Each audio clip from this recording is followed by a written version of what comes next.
dengan agama. Tidak bisa. Tadi di sana banyak para kiai, para sepuhnya, ya pendiri PGN ini. Tapi saya sudah sampaikan, mereka tidak keberatan apa yang saya sampaikan.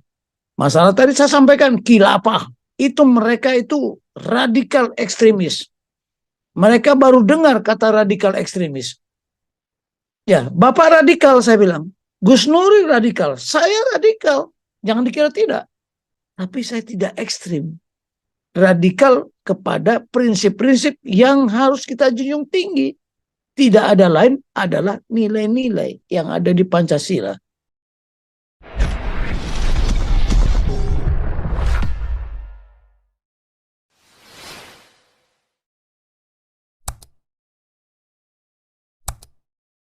Leadership-nya ya.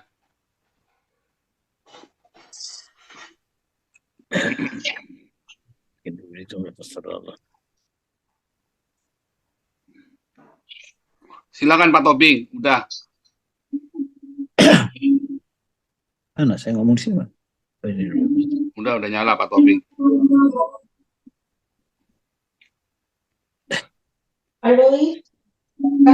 Saya mute all dulu ya, sebentar saya mute all dulu, Pak.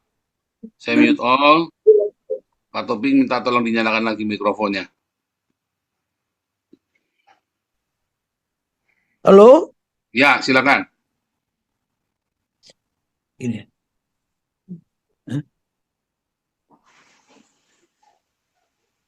Salam. Shalom. Puji Tuhan, haleluya. Salam damai sejahtera ya. Saya hari ini ada di Semarang. Luar Ini biasa. saya pakai handphone. Karena tadi pagi saya mengikuti rapat pimpinan nasional Patriot Garuda Nusantara yang pimpinannya adalah Gus Nuril. Panglimanya Gus Nuril. Jadi saya diminta karena saya Dewan Pembina, makanya saya diminta untuk hadir di sana. Sekaligus juga kemarin membuat anggaran dasar dan anggaran rumah tangga mereka. Karena Rapimnas hari ini adalah Rapimnas pertama kali dilaksanakan. Jadi menstrukturkan organisasinya, ya, siapa ketua, sekretaris, bendahara, dan staf ahlinya, dan semuanya. Sampai ke tingkat kabupaten dan kota.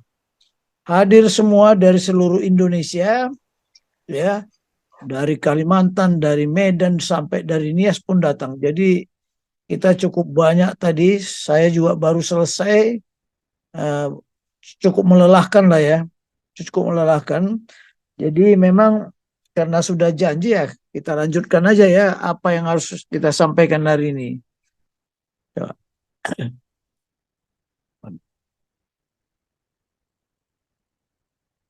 Kameranya di sini.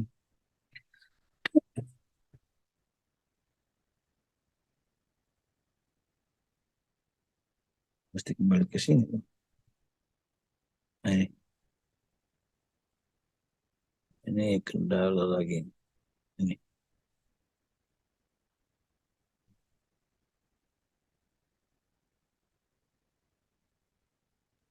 YouTube-nya udah diganti, Pak Pol. Sudah Pak Dokter. Mantap. Sudah, YouTube-nya sudah saya ganti. Judulnya Yahya Sinwar. Oke lah. Saya mengambil tema karena bertepatan kita menyambut Hari Kemerdekaan RI yang ke-79. Nah, di sini saya berharap bahwa semua ini tadi kegiatan saya hari ini.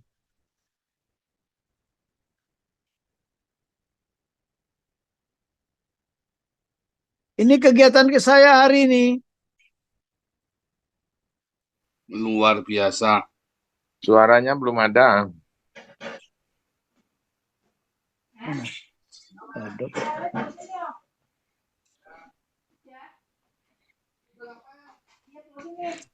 Di gedung mana Pak Tobing? Ini acara di gedung mana Pak Tobing? Di Hotel Patra Jasa di Semarang. Patra Jasa, oh di Patra Jasa. Mana ya? Ya, kalau Patra Jasa sebelah mana ya? Iya, Patra sebelah mana? Jasa di Hotel Semarang, Mana? di Semarang. Tembalang. Oh iya ya, dari Tembalang ya, ya naik naik ke bukit itu ya. Enggak, di Semarang, Jalan besar di ya. Semarang. Iya, Iya di di Tembalang Semarang. ya. Iya ya. Iya. Daerahnya Jadi, namanya Tembalang kalau nggak salah. iya. Jadi ini semua sesepuh. Jadi ini ah, Nggak, acara apa Pak Toping? Ini maksudnya acara apa Pak Toping? acara Rapimnas Organisasinya apa maksudnya? Patriot Garuda Nusantara. Berarti punyanya siapa tuh ininya pembinanya? Gus Nuril. Oh yang Gus Nuril. Itu kan ada Oh, dia itu, lihat. oh bikinnya di Pata Jasa, gede juga ini organisasi ya. Oh, gede. Perwakilan dari semua provinsi hadir.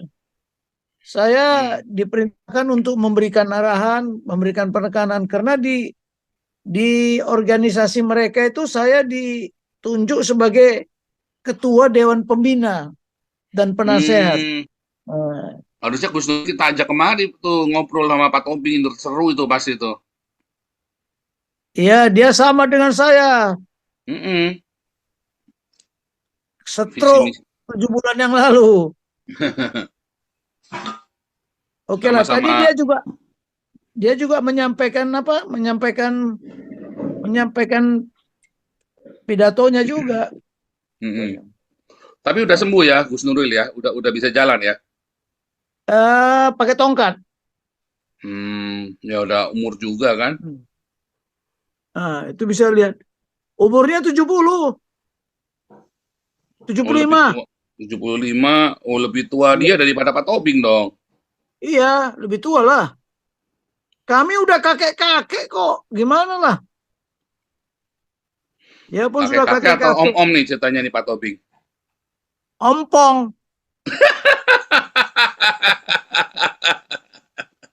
Kalau di sini umur 70 nggak panggil opa, manggilnya om.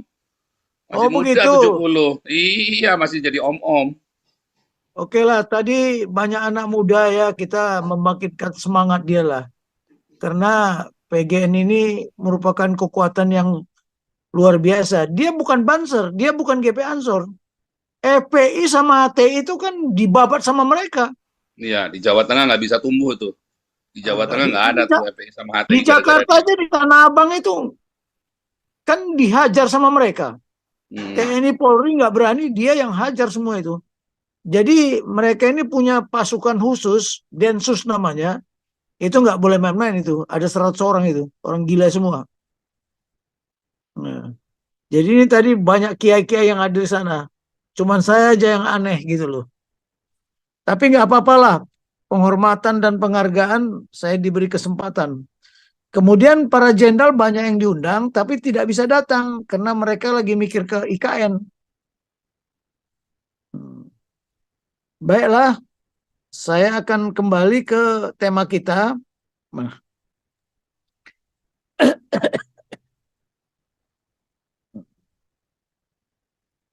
ini susah aja saya nggak pakai komputer gitu loh. Tema malam ini menyambut hari ulang tahun kemerdekaan yang ke-79. Ya, saya mengambil temanya adalah kembali, ya, kembali ke mana lagi temanya hari ini. Susah ini nggak pakai komputer ini beginilah. Ini diganggu terus lagi. Enggak. Nah, ini. Nah, ini.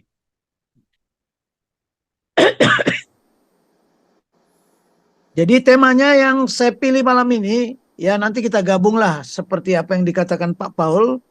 Kembalikan jati diri bangsa, ya, karakter nasional keindonesiaan. Jati diri bangsa itu yang Pancasilais, ya, sesuai apa Pancasilais melalui kualitas implementasi ideologi Pancasila dan amanat pembukaan konstitusi Undang-Undang Dasar 1945 ya, secara murni dan konsekuen. Kualitas implementasi, kalau tidak salah ya, beberapa tahun yang lalu kita sibuk dengan kepemimpinan. Seorang pemimpin itu harus punya IQ, harus punya EQ, punya SQ. Tapi kalau kita kaitkan dengan apa yang ada di kitab suci, ya biarpun dia punya EQ, punya IQ, punya SQ, tapi tanpa perbuatan sama dengan mati. Iman tanpa perbuatan sama dengan mati. Kita yakin bahwa hanya Pancasila lah satu-satunya yang bisa menyatukan bangsa ini. Jadi yang kita harapkan adalah kualitas implementasi. Walaupun sudah ada P4, nyatanya tidak berhasil kan. Apalagi setelah reformasi, 27 tahun kita reformasi, Pancasila sudah tenggelam, bahkan hampir lenyap dari peredaran di Nusantara. Baiklah, saya mengambil tema itu. Kenapa? Karena tema ini lagi apa? Lagi viral lah. Banyak yang ingin elit-elit kita kembali lagi ke Undang-Undang Dasar 1945 yang asli. Dan sekarang sudah kita lihat bagaimana gonjang-ganjing. Dewan Pertimbangan Agung yang dulu sudah dibubarkan ingin dibentuk kembali. MPR yang sekarang lembaga negara mau dikembalikan lagi menjadi lembaga tinggi negara. Jadi kita hanya bisa bongkar muat, bongkar pasang. Tapi dia tidak tahu kenapa dulu para founding fathers kita membuat seperti itu. Ya. Kalau kita dulu para founding fathers membuat pagar ya Negara Kesatuan Republik Indonesia sedemikian rupa dengan Pancasila dan Konstitusi Undang-Undang 45, dirubah oleh generasi berikutnya. Dia tidak bertanya kenapa Pancasila dibuat seperti itu, kenapa konstitusi itu dibuat seperti itu. Dia merubah, tapi dia tidak tahu yang dijadikan patokan para founding fathers, sehingga sekarang kita berantakan 27 tahun. Tanggal 20 Oktober nanti akan terjadi transisi kepemimpinan dari Pak Jokowi ke Prabowo. Ya, yang menjadi pertanyaan kita, apakah akan terjadi pergeseran paradigma? Karena ganti pemimpin, berubah paradigma. Nah, kalau paradigma itu juga tidak membuat paradigma yang bergeser itu tidak berdasarkan standar patokan, maka kita akan bergerak ke titik nol. Tapi kalau standar patokan, prinsip-prinsip yang sudah menjadi karakter bangsa ini, ya, kalau pemimpinnya komitmen terhadap prinsip-prinsip itu tanpa kompromi, kemungkinan kita bisa bergerak menuju Indonesia Emas.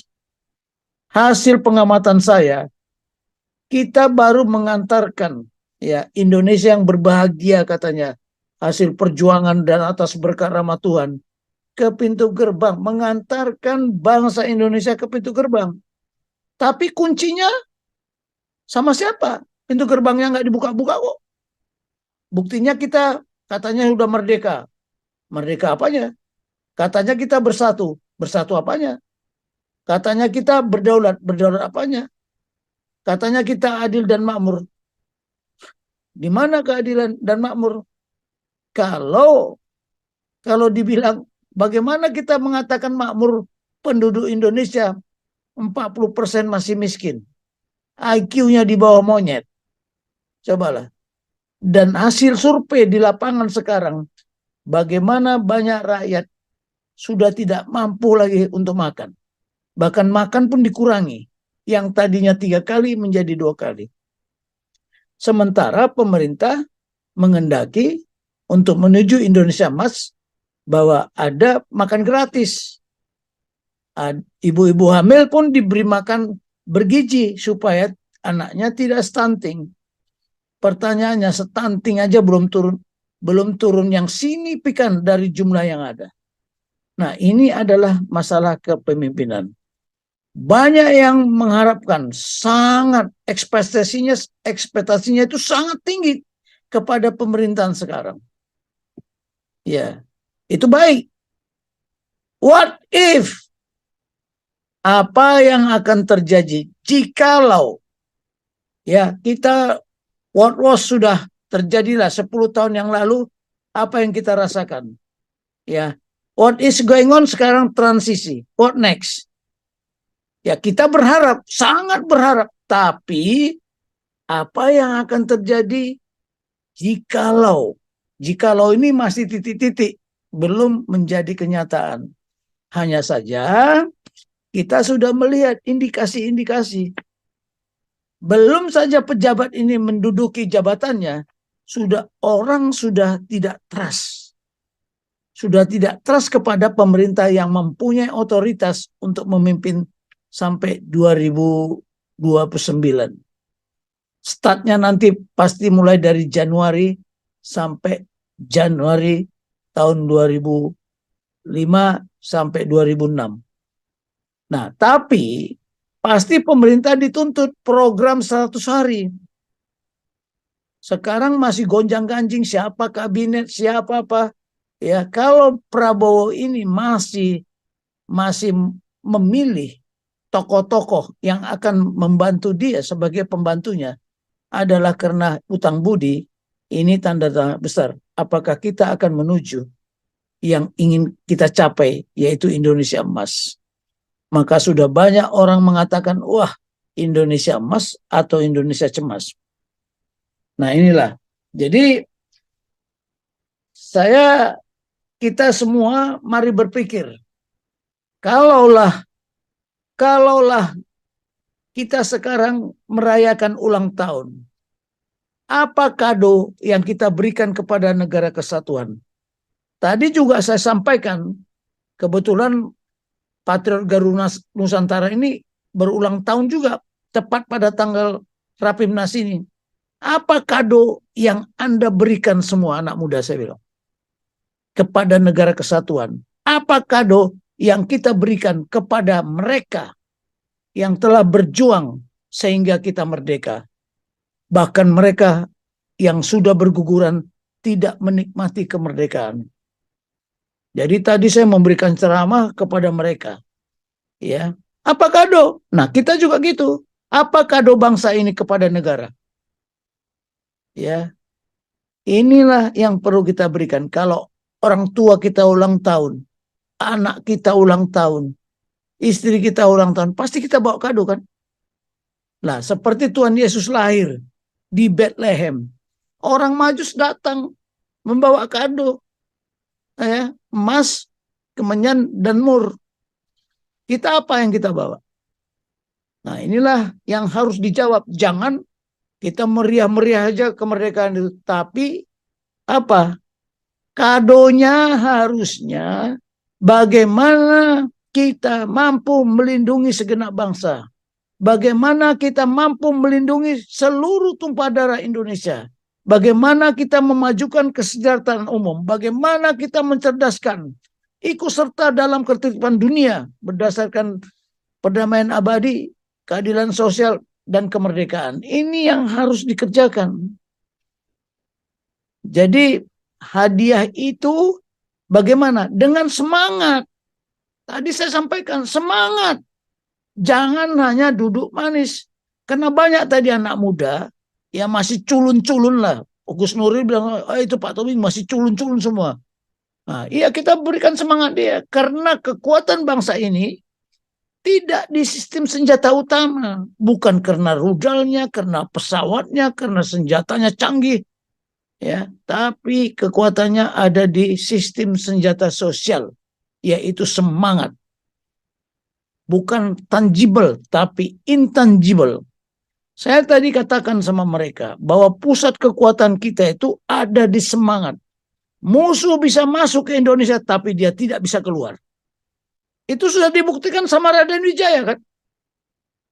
Nah, pasukan Mongol datang ke Indonesia. ancaman buat Jaya Katwang, tapi dimanfaatkan oleh Radio Wijaya. Pulangnya berapa orang? Tidak bisa, hancur. Nah, inilah yang harus dipahami oleh generasi berikutnya. Karena tadi saya katakan kepada mereka, kita tidak mengendaki radikal ekstremis. Kita boleh menjadi radikal, tapi tidak boleh ekstremis. Ya, seperti FPI, seperti HTI. Udah tuh konsep khilafah. Sayang saya belum selesai itu pidatonya mereka. Ini mereka masih rapat. Ya. Tapi itulah pesan yang saya sampaikan. Kembali ke mindset, kembali ke jati diri. Itulah kado yang kita harus berikan kepada negara bangsa ini. Tidak ada satu agama pun yang bisa mempersatukan Indonesia. Tidak ada satu suku pun yang bisa mempersatukan Indonesia. Tidak ada satu ras pun yang bisa mempersatukan Indonesia. Tidak ada satu golongan. Ya, tadi juga kita declare ke sana. Ya, declare Sabta Semangat Juang. Ya, kami putra-putri Ibu Pertiwi bangsa Indonesia.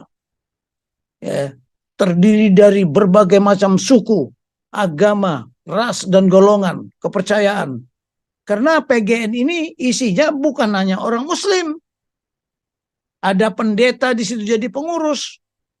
Ya, ada juga orang Buddha dan sebagainya. Jadi di sini lebih lebih nasionalis. Saya tadi mengatakan kalau Gus tidak nasionalis, saya tinggal pergi. Tapi karena memang nasionalis, dia memang mana gereja yang ditutup, mana ibadah dia apa, mereka turun. PGN bukan GP Ansor dan bukan Banser, berbeda. Ya, jadi di NU itu ada PBNU, ada partai PKB, ya PKB juga pecah dua, satu Muhaimin, satu Gus Durian yang dipimpin oleh Yeni. Di situ juga ada lagi sayap yang nama GP Ansor, ada Banser, ada PGN, ada satu lagi Pendekar Garuda Nusantara. Nah, ini yang harus kita mengerti. Jadi ada yang memang kalau seperti GP Ansor itu Muslim semua, tapi kalau PGN ini tidak, Nusantara. Dan di situ sebenarnya banyak jenderal-jenderal yang dilibatkan di dalam PGN ini sebagai penasehat, sebagai Dewan Pertimbangan, ya termasuk saya diantaranya. Nah, mereka ini bukan sedikit, banyak. Ya, banyak. Mungkin sudah ada 300.000 di seluruh Indonesia. Nah, bagaimana kita memempatkan mereka supaya ikut menjaga stabilitas orang beragama, ya, orang berpolitik. Karena mereka tidak bermain politik.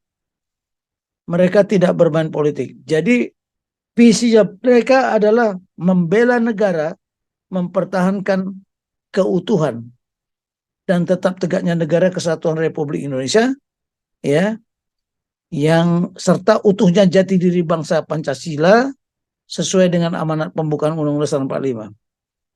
Jadi tadi mereka mendeklar akan tetap mempertahankan bernegara yang satu, negara kesatuan Republik Indonesia, berideologi yang satu, ideologi Pancasila, berkonstitusi yang satu, Undang-Undang Dasar 45, bertanah air yang satu, tanah air Indonesia, berbangsa yang satu, bangsa Indonesia, berbahasa persatuan yang satu, bahasa Indonesia, berbudaya yang satu, budaya nasional Indonesia dari ragam Nusantara. Ya, budaya nasional yang berbineka dari ragam Nusantara. Jadi tadi sudah declare. Nanti mungkin kalau minggu depan videonya udah jadi, akan kita tayangkan supaya menggelegar kemana-mana. Jadi inilah. Dan kita sekarang bagaimana bangsa ini, ya kado yang kedua, di samping kembali lagi ke jati diri Pancasila, kita mesti mengembangkan nasionalisme. Tidak ada yang bisa berpikir menyatukan negara ini dengan agama. Tidak bisa. Tadi di sana banyak para kiai, para sepuhnya, ya pendiri PGN ini. Tapi saya sudah sampaikan, mereka tidak keberatan apa yang saya sampaikan. Masalah tadi saya sampaikan khilafah, itu mereka itu radikal ekstremis. Mereka baru dengar kata radikal ekstremis. Ya, Bapak radikal saya bilang. Gus Nuri radikal, saya radikal. Jangan dikira tidak. Tapi saya tidak ekstrim. Radikal kepada prinsip-prinsip yang harus kita junjung tinggi. Tidak ada lain adalah nilai-nilai yang ada di Pancasila. Pokok-pokok pikiran yang ada di Undang-Undang Dasar 45, pembukaannya. Jadi inilah yang ingin saya sampaikan. Karena Indonesia makin tidak karuan. Saya sudah disampaikan juga, geopolitik sudah berubah, bergeser. Ya, geopolitik dunia itu sudah berubah, bukan wilayah, bukan penguasaan wilayah sebagai menunjukkan bahwa dia berkuasa. Zaman dulu iya, sekarang tidak. Tapi wilayahnya sudah berubah ke mindset. Wilayah yang ada di otak kita ini, yang ada di kepala kita ini.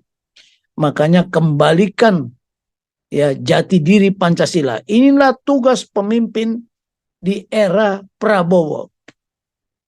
Kemudian kita sekarang tadi juga saya sampaikan ya bahwa kita ini krisis. Kita sedang menghadapi krisis kepemimpinan, krisis pemimpin, krisis pengikut dan krisis lingkungan. Saya sampaikan kepada mereka bahwa kepemimpinan itu kita susah mencari kepemimpinan negarawan yang sejati. Yang kita temukan adalah kepemimpinan negarawan manipulasi. Leadernya juga ya pinter memanipulasi karena kepemimpinannya udah manipulasi. Pengikutnya juga sebagian besar pengikut ini sudah mengkhianati. Ya, lingkungan pun sudah rusak. Lingkungan yang rusak tidak bisa diperbaiki. Dia tidak bisa menunjukkan bagaimana krisis ini akan kita hadapi. Tantangan yang paling berat bagi pemerintahan yang baru. PR-nya sungguh berat. Ya, makanya saya bilang harus kita dukung pemerintahan yang ada sekarang ini. Siapapun dia, nggak boleh ada antipati karena memang dia sudah terpilih. Mau tidak mau kita dukung, jangan ada rasa cemas atau rasa tidak percaya. Belum dilantik saja sudah muncul ketidakpercayaan. Di samping itu, saya mengatakan juga, kita ini sejak reformasi disibukkan dengan pemilihan umum, disibukkan dengan pilkada, gubernur, ya, bupati, wali kota. Kita juga disebutkan dengan pemilihan caleg. Apa yang terjadi sekarang ini? Ya, inflasi. Wanipironya sudah tidak bisa 500 lagi, mungkin udah 1000 sekarang ini. Kebetulan tadi berapa ada calon-calon wali kota kan, kader-kader dari PGN. Kita bilang, kalau Anda mau jadi wali kota, buktikan bahwa Anda punya kepemimpinan sejati. Anda seorang negarawan sejati. Negarawan sejati punya kapasitas, yaitu karakter dan kompetensi. Karakter itu tidak lain dan tidak bukan adalah Anda harus komit kepada prinsip-prinsip yang ada di Pancasila. Pokok-pokok pikiran yang ada di pembukaan Undang-Undang Dasar 45. Tanpa kompromi. Dan tidak boleh ragu. Baru jadi pemimpin. Tadi ada sekda di situ. Ya, saya tunjuk langsung batang hidungnya. Jangan pilih kalau karakternya jelek. Jangan pilih kalau dia tidak punya kompetensi. Tapi di situ bilang bahwa sekdanya sudah lama sekali Pak di situ, udah berapa periode katanya. Baik, kita pilih. Tapi karakter, lihat. Sebab apa? Wali kotanya masuk KPK juga. Nah, yang begini-begini yang mau dipilih. Saya katakan juga, kita pengekspor TKI nomor 1 di dunia.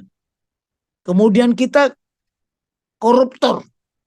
korupsi, entah peringkat berapa sekarang. Ya. Kemudian penyakit. Lihat, kalau kemarin saya dengar di YouTube, di media sosial, anak kecil pun sekarang sudah banyak yang sakit ginjal, cuci darah di Rumah Sakit Cipto Mangunkusumo sana. Anak berbaring semua, anak kecil loh, bukan 1-2 orang. Berarti di mana? Di mana perhatian pemerintah kepada generasi berikutnya? Ya, saya sampaikan juga, politikus hanya berpikir next election. Tapi kalau negarawan berpikir next generation. Karena konsepnya PGN ini bagaimana menstrukturkan kembali organisasinya. Bagaimana membina generasi muda. Karena generasi muda mau instan. Segalanya mau begitu aja. Menikmati kemerdekaan ini. Orang yang berjuang tidak pernah menikmati kemerdekaan ini. Jadi apa kado yang perlu kita berikan kepada mereka-mereka yang telah berjasa? Ya, inilah tadi saya sampaikan kepada mereka. Nah, saya tidak banyak berkomentar di sini, Pak Paul. Ya, mungkin kita lebih bagus banyak tanya jawab.